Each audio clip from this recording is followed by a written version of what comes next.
Lavdi dhe kujtim i përjetshëm. Shërbimin policor të Kosovës, KFOR-in turk, ka krime të cilat e trondisin të gjithë botën. Ka plagë të cilat koha asnjëherë nuk i shëron. Por ka edhe qëndresë dhe kujtesë që nuk mund të shuhet kurrë.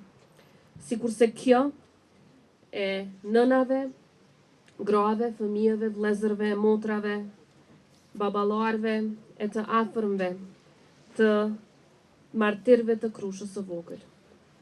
Ky përvjetor është jo vetëm një ditë e dhimbjes, por edhe kujtesës dhe krenarisë për më të dashurit tonë.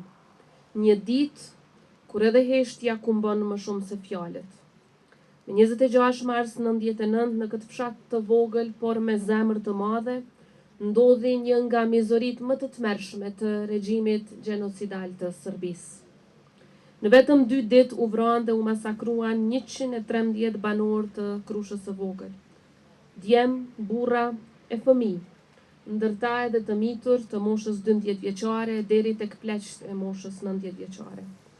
Një fshat i tërë u kthye në një varrezë, në një kujtim të përjetshëm të barbarisë që njohu njerëzimi në prag të shekullit të ri. Forcat serbe nuk u ndalën vetëm me vrasjen. Ata dogjën trupat për t'i mbuluar gjurmët e krimit, por asnjëherë nuk mundën ta fshehin të vërtetën. E pikrisht kjo sjellje e tyre e dëshmoi njëherë e përgjithmonë qëllimin e tyre për ta fshirë popullin shqiptar nga faqja e dheut.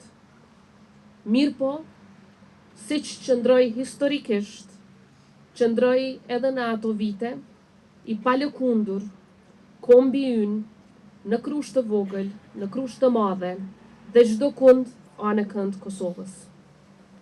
Krusha e Vogël nuk është vetëm dhimbje, por është edhe simbol i ringjalljes, siç e shohim nga këta fëmijë që janë sot me ne.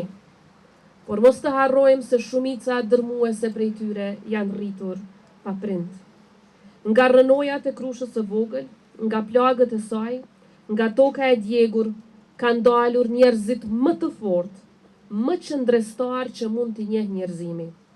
Gra të pathyeshme, simbol të qëndresës.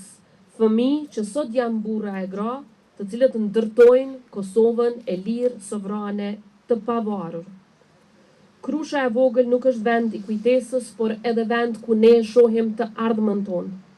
Ajo që ndodhi këtu nuk do të harrohet kurrë, jo për hakmarrje, por për t'u mos përsëritur asnjëherë.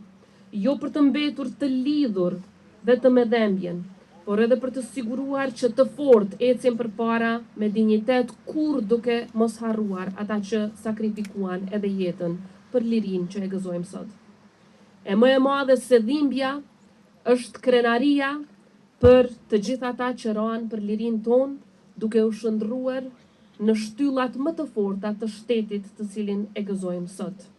Sot Krusha ecën përpara, sot Kosova ecën përpara, por asnjëherë duke mos u dorëzuar nga kërkesa jonë dhe puna jonë për drejtësi për të gjithë ata që dhanë jetën për lirinë tonë. Krusha e Vogël është e fortë. Krusha e Vogël është dëshmi e përjetshme e qëndresës sonë. Dhe drejtësia sado që të vonohet, ajo do të vi. E ne nuk do të ndalemi kurrë së punuari për atë ditë. Lavdi e përjetshme të gjithë martirëve të Krushës së Vogël, e martirëve dëshmorëve anën kënd Kosovës. Zoti e bekoft Krushën e Vogël, Zoti e bekoft Republikën tonë. Ju faleminderit.